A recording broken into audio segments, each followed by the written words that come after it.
Assalamualaikum warahmatullahi Malaysia semua. Okey, so kita pun dapat berita pada jam 2 hingga 4 pagi tadi di mana tentera Israel telah pun memulakan serangan ke atas kapal-kapal yang membawa delegasi daripada Malaysia, malahan daripada 44 negara lain juga menyertai Global Sumut Flotilla yang menuju ke G.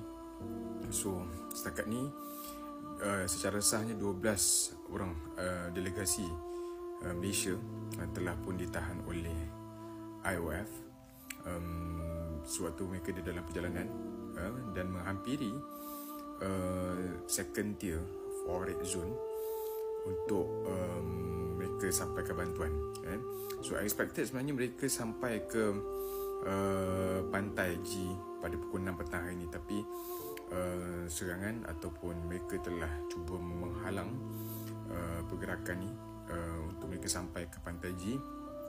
Aku harap sangatlah dalam isu ni rakyat Malaysia kita bersatu hati memberikan sokongan, dan kita harap dan kalau tengok video yang terbaru Datuk Seri Anwar Ibrahim tengah usahakan untuk membebaskan ke-12 yang telah pun ditahan, termasuk juga mereka yang daripada kerajaan negara lain juga.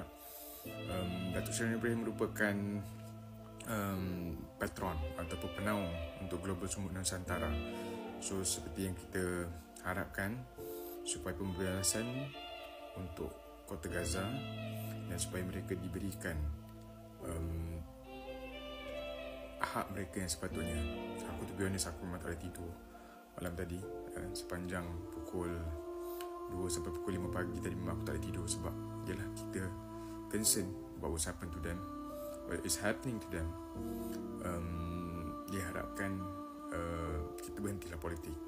Kita harap kerajaan kita boleh do something untuk selamatkan orang. InsyaAllah. Assalamualaikum.